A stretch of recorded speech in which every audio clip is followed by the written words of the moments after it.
Today we're taking a stomach-churning look at the island's boiled water gastronomy by counting down the 10 British foods that sound like medieval insults and frankly look just as bad. For generations, the British have defended their unique culinary creations, but to anyone looking in from the outside, the names of these dishes sound less like a menu and more like a series of creative curses shouted during a 14th century tavern brawl. And at number 1 is spotted dick. To the uninitiated, this sounds like a highly infectious medical condition that requires immediate quarantine, but it's actually just a steamed sweat sponge cake studded with dried raisins. Served hot and swimming in a river of yellow dairy sludge or custard, its appearance does absolutely nothing to rescue it from its deeply unfortunate and unappetizing name.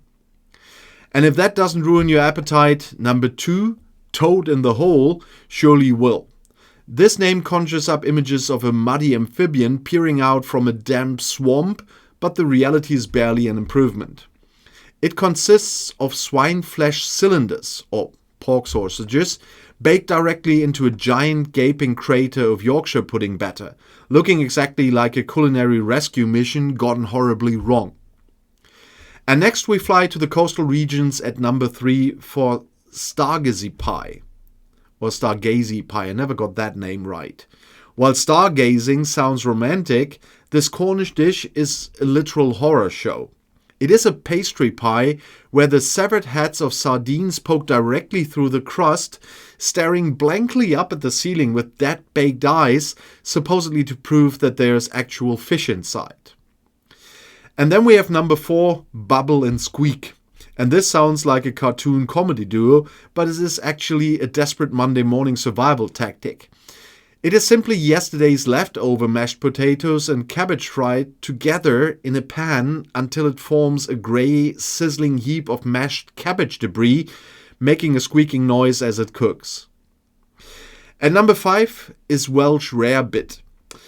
Despite the fancy name that suggests a prestigious wild game feast, this is nothing more than glorified cheese on toast. The British have managed to give a grand title to a basic midnight snack consisting of coagulated dairy toast splashed with beer and mustard. And this linguistic deception continues at number 6 with black pudding. Do not let the word pudding fool you into expecting chocolate.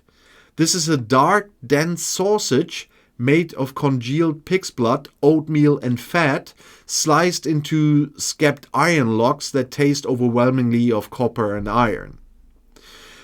Which brings us north of the border to number 7, haggis. And this legendary Scottish delicacy sounds like a mythical swamp creature, and the recipe isn't far off. It is an organ-stuffed woolly mammoth bladder, specifically sheep's pluck, which is heart, liver and lungs, minced with onions and spices, boiled inside the animal's stomach.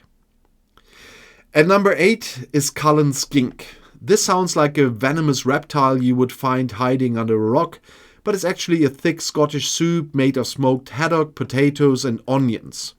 It's a hearty, comforting dish, but the name remains a smoky marine porridge warning to outsiders. At number 9 is the Scotch egg. This sounds like a harsh penal colony punishment, but it's actually a hard-boiled egg wrapped in sausage meat, coated in breadcrumbs, and deep-fried into a heavy, cholesterol-coated poultry sphere that sits in your stomach like a lead weight. And finally, at number 10 is the toast sandwich. And this is not a drill. It's an actual historic British dish consisting of a piece of toasted bread sandwiched between 2 buttered, untoasted slices of bread, seasoned with salt and pepper. It is the ultimate carb-on-carbs tragedy of a nation that has historically prioritized efficiency over actual flavor. And ultimately, these bizarre dishes prove that while the British may have conquered a quarter of the globe for spices, they chose to keep their own food firmly in the Dark Ages. Although I have to admit some of them with those terrible names and looks do taste quite good, but nevertheless. But we will go into more things like these until the next round.